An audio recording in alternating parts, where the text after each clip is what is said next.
c'est 27, c'est ça, si je ne me trompe pas? CIS. CIS, voilà. Ils sont représentés là. Il y a Anna, elle est là? Oui. Voilà. Et puis il y a Larsen aussi. Voilà. Qui sont là, qui sont aussi, qui s'inscrivent aussi dans cette logique de partenariat. Il y a aussi un très vieux partenaire,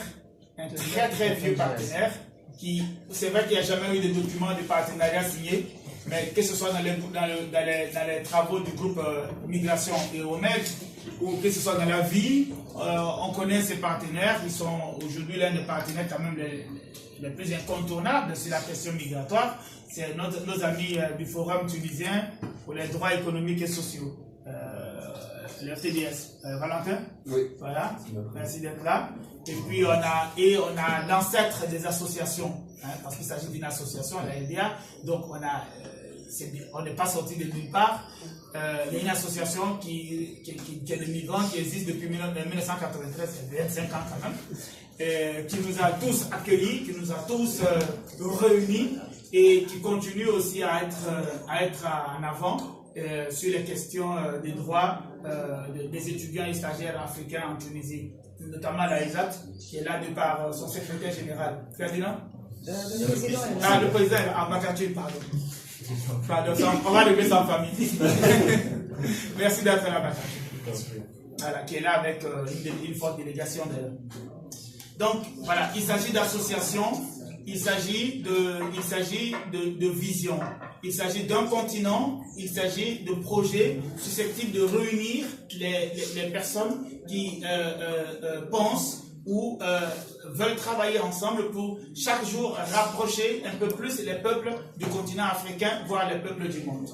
La LDA, comme son nom l'indique, c'est l'Association pour le leadership et le développement en Afrique.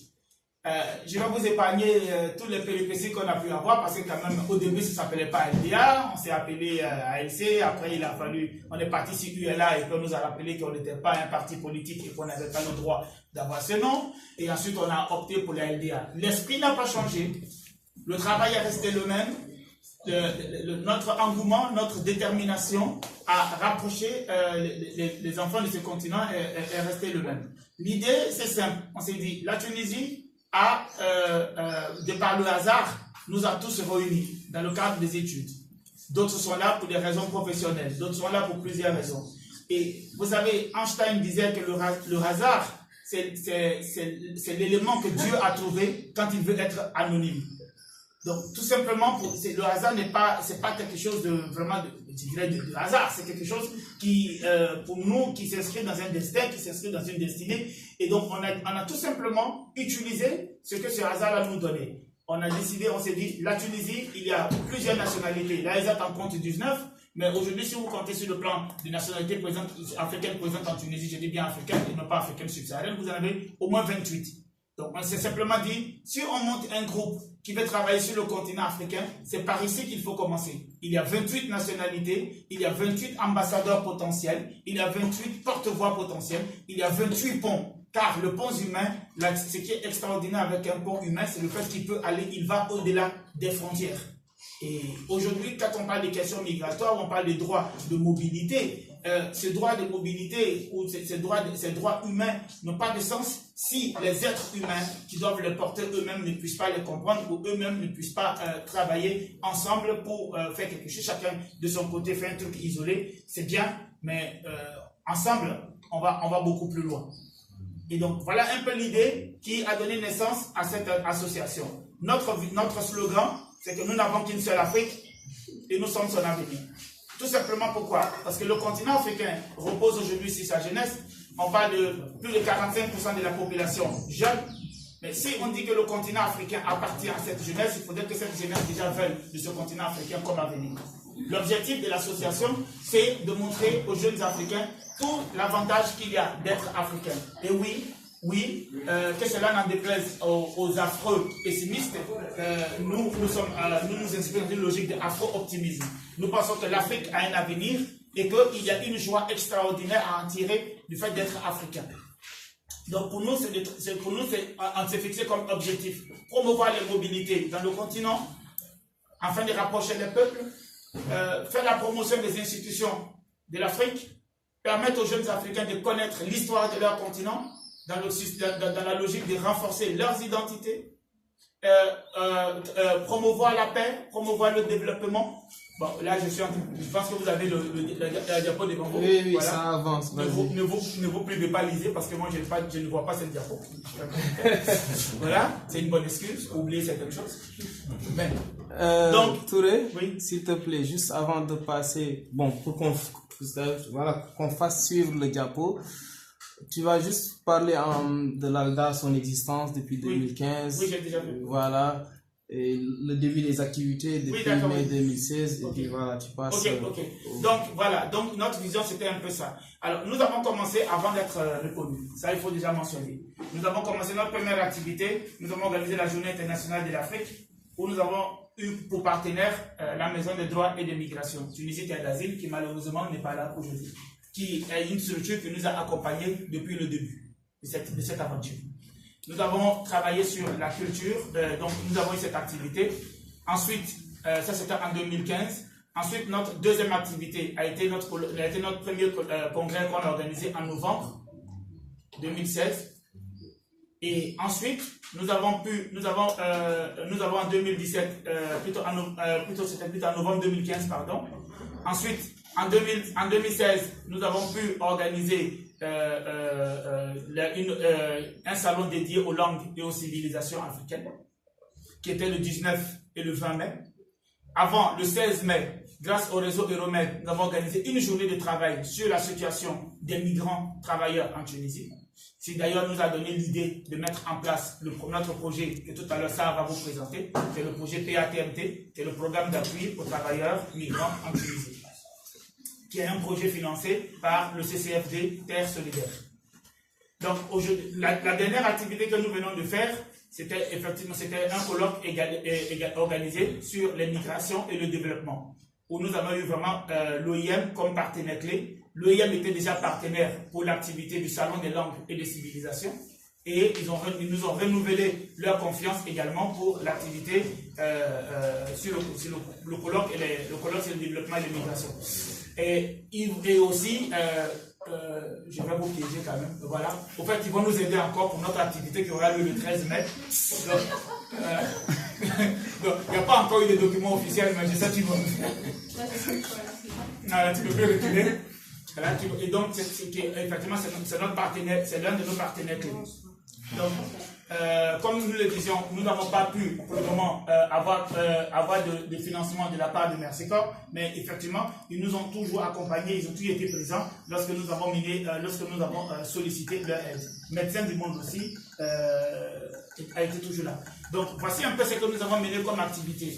Nous sommes en ce moment sur un projet qui est très ambitieux, qui s'étale sur 1 an, car ce projet va répondre aussi à la question du droit de se réunir en association, du droit de se réunir en syndicat, de celui de porter soi-même les objectifs, les problèmes qui nous touchent.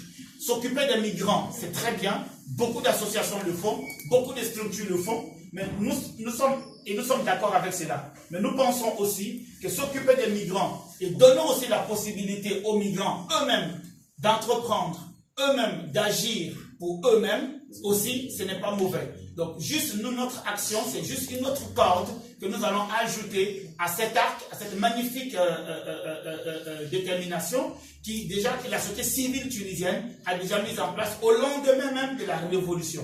Beaucoup de migrants en Tunisie ont beaucoup de problèmes, mais les migrants de partout dans le monde ont beaucoup de problèmes. Nous ne pensons pas que les problèmes que nous rencontrons en Tunisie constituent à la fois une fatalité.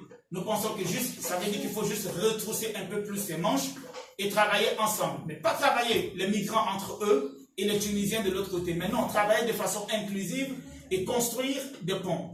Nous, à travers notre colloque, nous avons pu travailler, nous sommes en train de mettre en place aujourd'hui un réseau d'associations panafricaines susceptibles de travailler sur ces différents éléments. Les Chinois disent un petit homme rêve et 1 milliard de personnes en font une réalité. Donc nous voulons travailler avec ces associations. Dans le cadre de notre programme que ça va vous présenter tout à l'heure, nous allons mettre en place aussi une coalition d'associations pour porter ensemble nos objectifs. Voilà un peu ce que nous voulons faire. Nous ne sommes pas seuls, Sarah et moi. Il y a d'autres membres de cette association qui travaillent d'arrache-pied, qui bossent encore plus même que moi, parce que moi j'ai la chance de prendre la parole, mais eux Eux, ils travaillent tout en avant pour que moi je puisse m'asseoir tranquillement pour prendre la parole. Donc, je vais leur donner la possibilité aussi de se présenter avant que ça nous présente le projet. Alors, donc, nous avons Hicham n'est pas là. Hicham, non. Kumba. Kumba est là. Kumba Dia, secrétaire général. Voilà. Voilà. Nous avons Marien. Marien. Il est là? Marien, oui. Bien qu'on voit ton visage. Marien Diembi Mapessi, qui est du Gabon, Kumba est du Sénégal, voilà, qui est membre fondateur de l'association. Nous avons Youssouf Amadou, la Centrafrique, qui est aussi membre fondateur, voilà, et qui fait partie, et ceux-là font partie du programme PATMT, c'est eux qui travaillent sur le projet. Nous avons Ayet, c'est Madame Flous, tunisienne, qui est notre trésorière. Nous avons Suleiman, Shakira. Shakira? Oui, oui. Shakira. Pas Shakira chanteuse. Shakira chanteuse. Shakira du Comore, qui est notre responsable communication. Nous avons Igat est là? Oui, Igat. Igat Osongo, voilà, qui est membre de l'association, qui est trésorier adjoint, qui fait partie des personnes qui suivent l'aventure. Il y a quelqu'un d'autre qui je n'ai pas vu? Sébastien. Sébastien Loupeto, qui est chargé de projet et qui fait partie du groupe PATMT, que ça aura l'honneur de présenter tout à l'heure. Bon, les autres. Et ça. Excuse-moi. Bon, voilà, Sam de la Mauritanie, qui est coordinateur du programme PATMT. Voilà, Essar est notre premier salarié. Oui. Voilà, donc on est vraiment très heureux. On a eu notre reconnaissance le 2 janvier, comme pour bien rentrer dans l'année 2018. Et depuis, ça ne s'arrête pas. Et c'est un projet qui bientôt sera présent dans plusieurs pays africains. Nous avons déjà des représentants dans 23 pays. Nous sommes en train de travailler pour formaliser cela, parce que cette association se veut d'abord comme un réseau, avant quoi que ce soit, et cette association se fixe comme objectif de rapprocher les peuples de ce continent. C'est vraiment quelque chose qui nous tient à cœur. Comment est-ce que les peuples, les jeunes de ce continent peuvent se rencontrer et travailler ensemble pour faire de ce continent le paradis qui doit être pour chacun d'entre nous. Voilà, nous n'avons qu'une seule Afrique et nous sommes son avenir. Je vous remercie. Merci.